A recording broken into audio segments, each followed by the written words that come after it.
प्रिय विद्यार्थी भैया बहनों, आज मैं सूरदास के पदों की व्याख्या भाग 4 यह शीर्षक भ्रमर गीत का है को लेकर उपस्थित हूँ। उधव जोग जोग हम नाही, अबला सार ज्ञान कह जाने, कैसे ध्यान धराही। प्रस्तुत गद्यांश में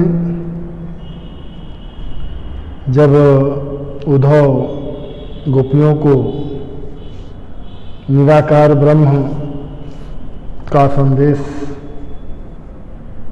और उसका ज्ञान देने के लिए गए तो निराकार ब्रह्म की उपासना में कितनी कठिनाइयां हैं उसको बड़ी चतुराई के साथ गोपियों ने उद्धव से कहा।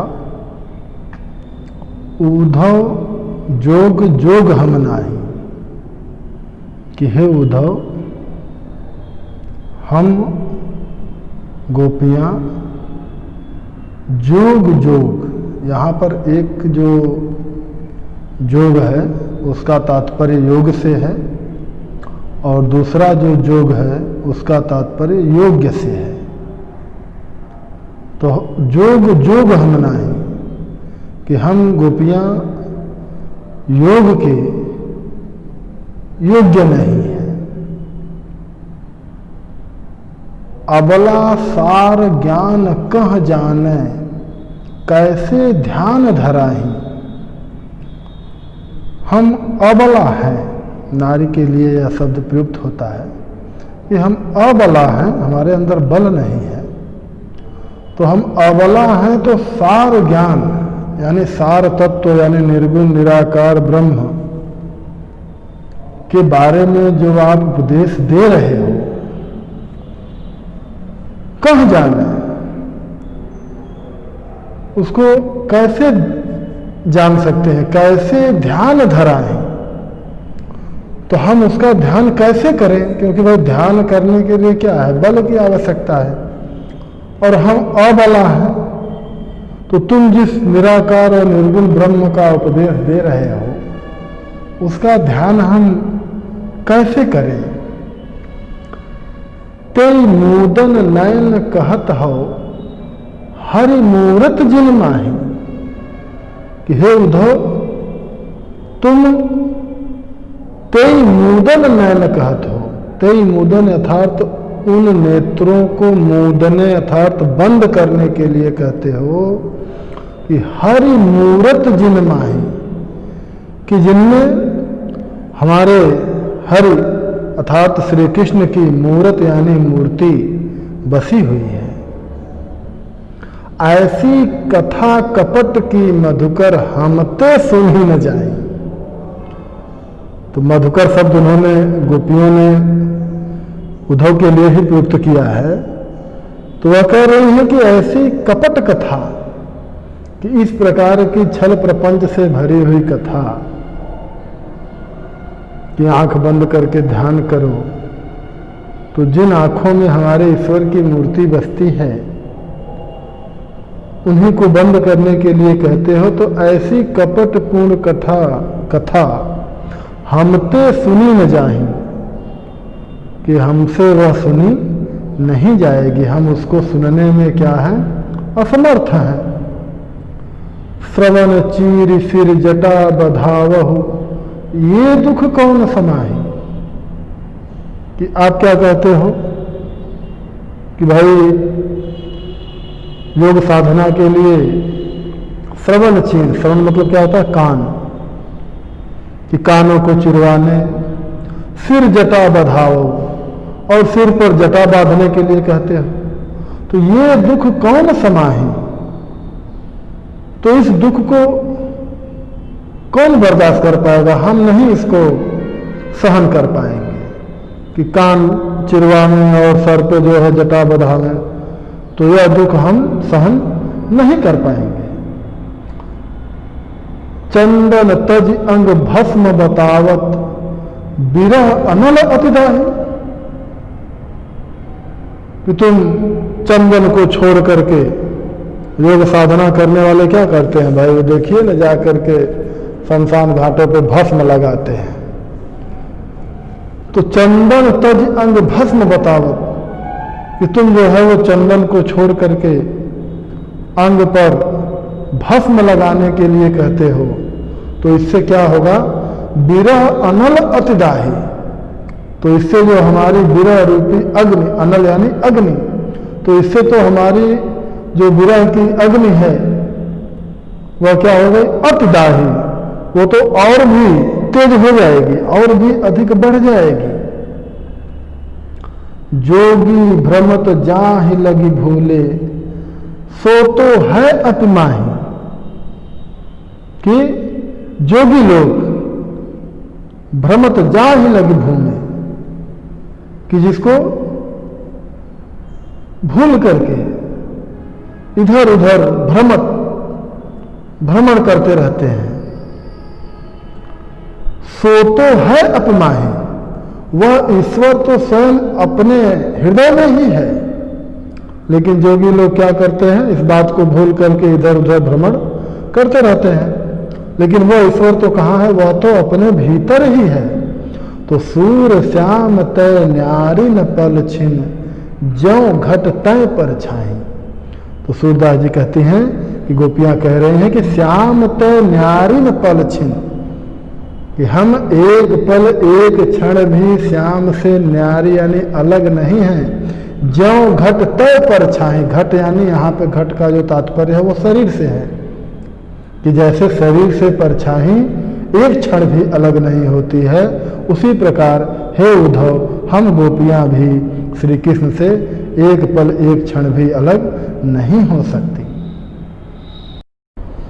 इसका काव्यगत सौंदर्य देख लीजिए। काव्यगत सौंदर्य में भाषा ब्रज भाषा ही है, अलंकार, यमक, रूपक और दृष्टांत, रस जो है वियोग श्रृंगार, शब्द शक्ति, लक्षणा और व्यंजना, गुण माधुर्य, छंद गेय पद। अगला पद, लरिकाई को प्रेम कहो अली कैसे छूटत, कहा कहो ब्रजनाथ चरत अंतर्गति लूटत। प्रस्तुत पद्यांश में गोपी उद्धव से श्री कृष्ण से उसका प्रेम लड़कपन का है, इस बात को कहते हुए कह रही है कि वह कैसे छूट सकता है, कि लरिकाई को प्रेम कहो अली कैसे छूटत। अली मतलब भंवरा, वो उद्धव के लिए प्रयुक्त किया गया है कि हे उद्धव, हमारा श्री कृष्ण जो प्रेम है वह लरिकाई का है, अर्थात लड़कपन का है। कैसे छूटत, वह कैसे छूट सकता है। कहा कहो ब्रजनाथ चरत अंतर्गति लूटत, कहा कहो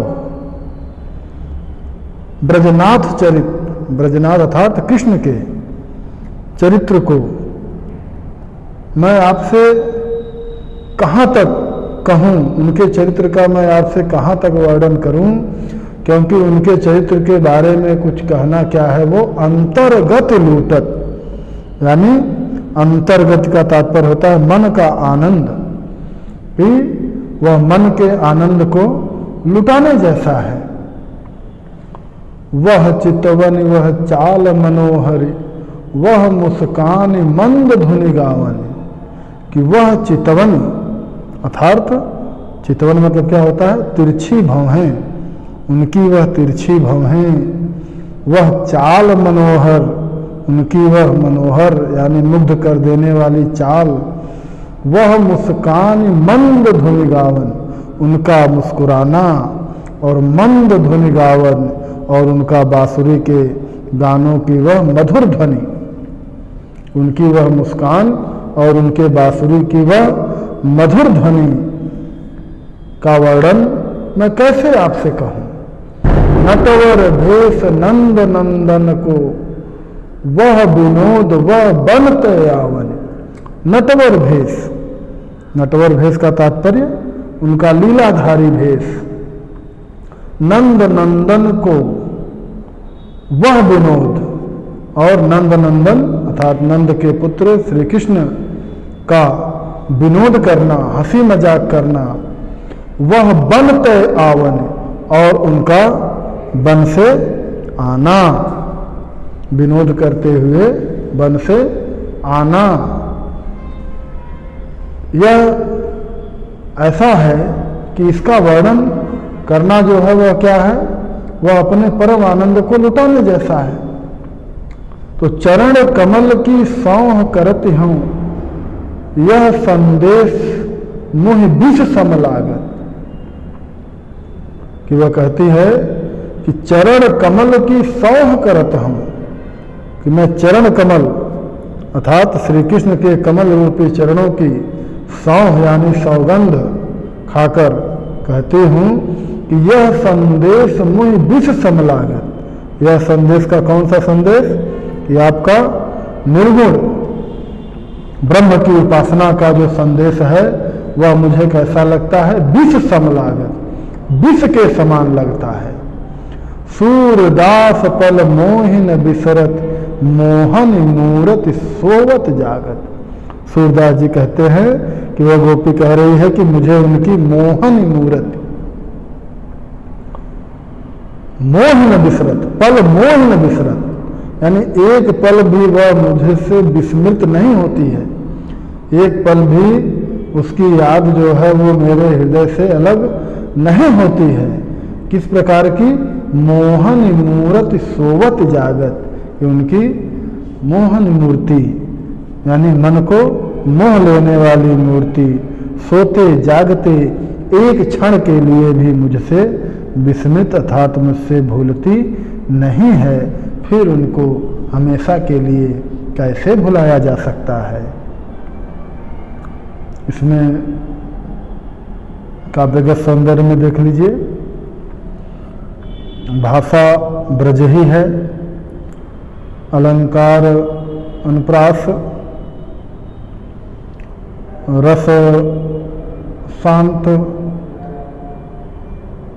वियोग श्रृंगार भी कह सकते हैं, वियोग श्रृंगार ही ठीक रहेगा, और शब्द शक्ति अभिधा भी है, लक्षणा भी है, छंद गेय पद है।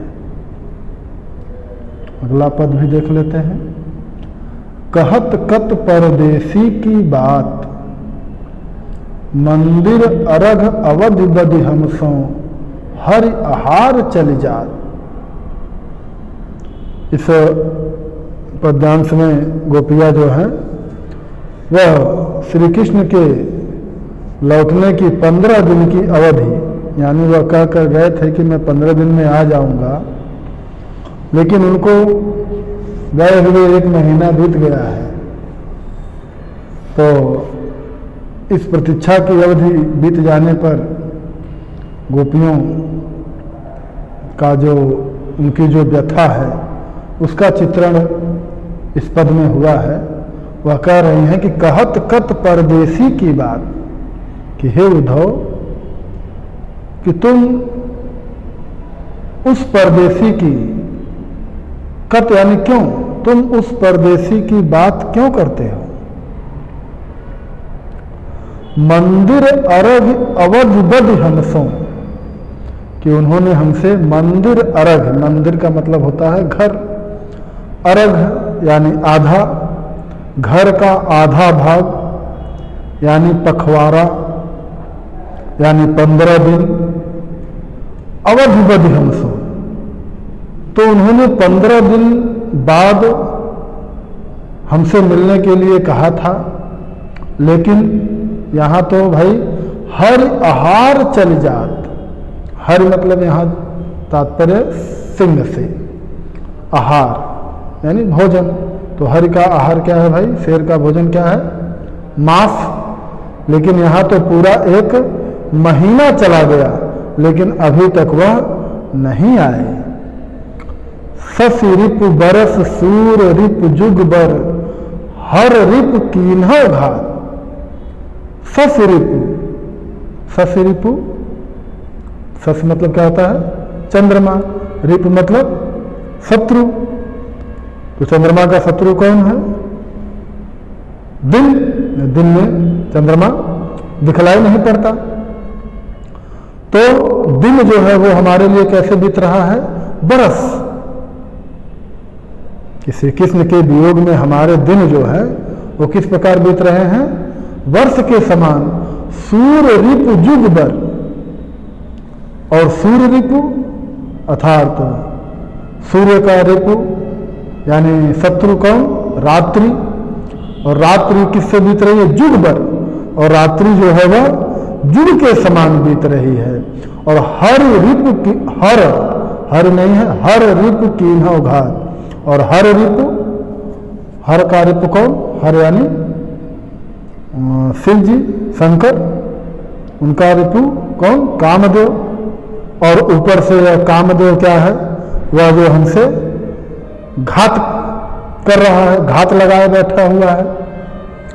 और मघ पंचक लय गयो सांवरो, ताते अति अकुलात। मघ पंचक, मघ होता है एक नक्षत्र होती है। तो मघा नक्षत्र से पांचवी नक्षत्र जो है वो क्या होती है? चित्रा। तो चित्रा का तात्पर्य यहां चित्त से है। तो मघ पंचक ले गयो सांवरो, सांवरो अर्थात कृष्ण। कृष्ण जो है वो हमारे मघ पंचक अर्थात हमारे चित्त को क्या है लेकर के चले गए हैं, हमारे हृदय को अपने साथ लेके चले गए हैं। ताते अति अकुलात, इस कारण से हम क्या हैं? अति अकुलात, बहुत ही व्याकुल हैं। नखत वेद ग्रह जोरी अर्ध करी, सोई बनत अब खात। तो नक्षत्र, वेद, ग्रह जोड़ करी, जो बनता है अब खात। तो नक्षत्र कितने होते हैं भाई? 27। वेद कितने हो गए? 4। ग्रह कितने हो गए? 9।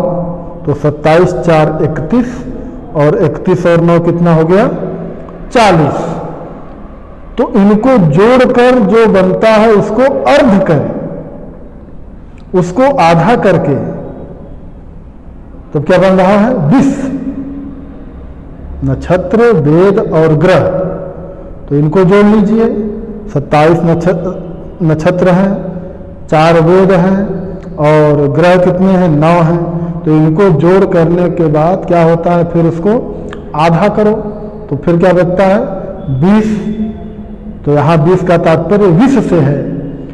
तो सोई बनत अब खात। तो श्री कृष्ण के वियोग में हम क्या है? अब विष खा रहे हैं। इसके अतिरिक्त हमारे पास कोई उपाय नहीं है। तो सूरदास भई, सूरदास भय बस भई बिरह के, कर नीजय पछतात। कि सूरदास जी कहते हैं, गोपियां कह रही हैं कि हे उद्धव, श्री कृष्ण के चले जाने के कारण हम क्या हो गए हैं? विरह के बस में हो गए हैं। और कर नीजय पछतात, और हाथ नीज कर, हाथ मल मल कर इस बात को लेकर बहुत पछता रहे हैं कि हमने उनसे प्रेम ही क्यों किया। तो इसका भी काव्य सौंदर्य देख लीजिए। भाषा वही ब्रज भाषा, अलंकार, श्लेष, अनुप्रास, रस, वियोग, श्रृंगार ही है। शब्द शक्ति, लक्षणा और व्यंजना दोनों है। गुण प्रसाद ही, और छंद जो है वो गेय पद है। आज के लिए इतना है।